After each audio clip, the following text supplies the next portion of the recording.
Ethan woke up very late. Morning sunlight filled the room as he slowly opened his eyes. He looked at the clock and froze. 9:40. Then he looked at the empty coffee mug and sighed. "Great," he said. "My brain is loading and the Wi-Fi is terrible." Under the mug, Ethan found a note. It said, "Bring the red key to the old cinema at 7:07. Ethan stared at it and said, "Perfect. A secret message. Just what every sleepy person needs before coffee." Mia came in and looked at Ethan like he had fought a pillow and lost. She said, "You look like a lazy ghost with bad sleep." Ethan replied, "Thank you. I worked hard for this face."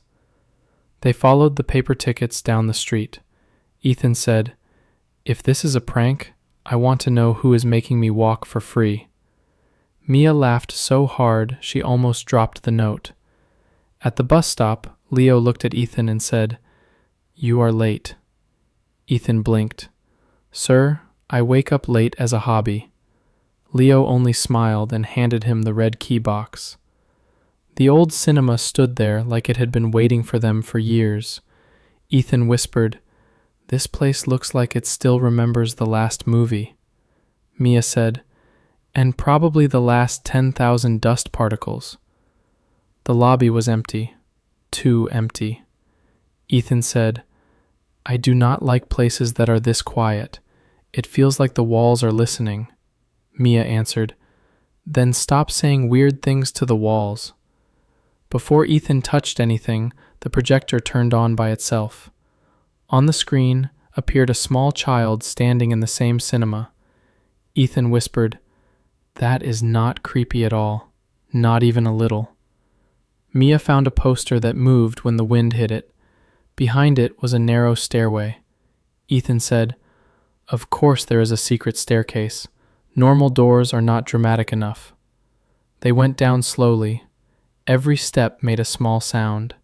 Ethan whispered, "If something jumps out, I am leaving my body first." Mia laughed and said, "You are already half gone." The basement was full of old sound reels.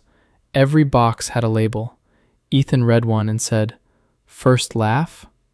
Mia picked another one and said, "Last apology? This place is either magical or very nosy." Then Ethan heard his own voice from the tape. It said, "I am hungry, I am tired, and I still do not trust this cinema." Ethan stared at the machine and said, "That is my exact personality." Then another tape played. A woman's voice said, "If you found this, Ethan, do not be scared. Follow Mia. The last room is still locked." Ethan went silent. Mia also went silent. For once, even the jokes stopped. Just as the recording ended, both Ethan and Mia heard something move somewhere in the archive.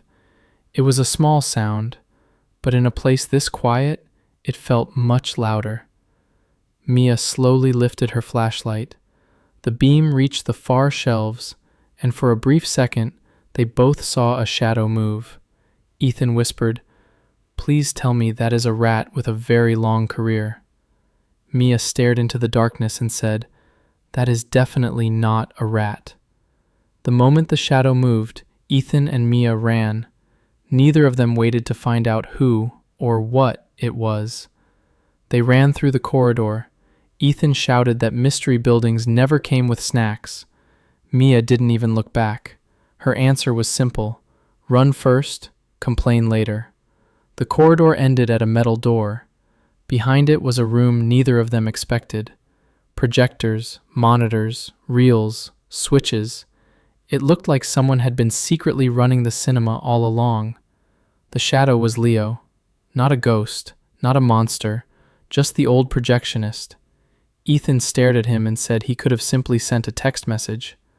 Leo smiled and replied that texts never make good stories. Leo walked toward the wall of reels and slowly ran his hand across the labels. He said the cinema was built to protect words that never reached their destination. Unspoken apologies, forgotten thank yous, final messages that arrived too late. Then he stopped in front of a single reel.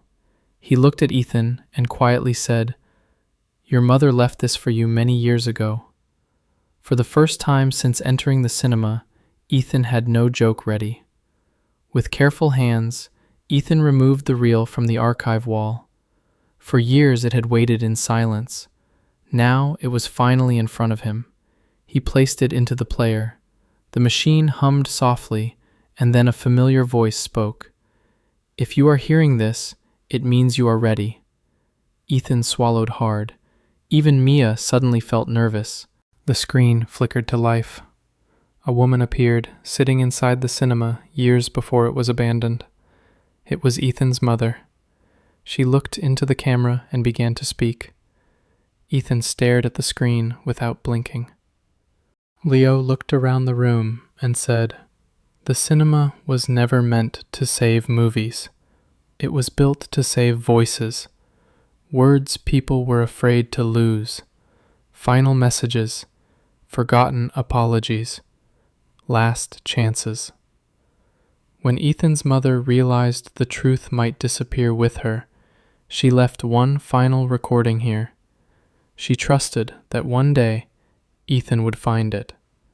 Leo led them behind the giant screen. Hidden there was a door that had remained locked for years. Ethan looked down at the brass key he had carried since the beginning and finally understood why it mattered. The lock clicked open. Beyond the door stretched an enormous archive filled with thousands of voices, memories, and messages that might otherwise have been forgotten forever. Inside the last room, Ethan listened quietly. His mother's voice filled the archive one final time. It wasn't a sad message. It wasn't a goodbye. She simply reminded him of something he had always forgotten about himself. "You always laughed, even when life was rude to you. Keep doing that. One day, you'll realize it saved you more than once." Ethan smiled through a tear. For the first time that day, the mystery no longer felt heavy. For a moment, nobody said anything. Then, Ethan wiped his eyes and took a deep breath. "So, I followed a mysterious key, got chased through a secret archive, and ended up with emotional damage." Mia laughed so hard she nearly fell off her chair. Even Leo couldn't hold back a smile. Ethan looked around the room and quietly added, "This might be the strangest place I've ever seen, and somehow, the best day of my life." The night felt different on the walk home. Ethan was still tired, still hungry, and somehow still making jokes. He looked back at the cinema one last time and smiled. Next time a mysterious note sends me on an adventure, it better come with free coffee. Mia laughed all the way down the street. Behind them, Leo stood quietly at the cinema door, watching the lights glow inside. Some mysteries had finally been solved. Others were still waiting patiently on the shelves. Hey! Did you like the story? Don't forget to subscribe, tap the little bell too, and tell me your favorite part. Bye!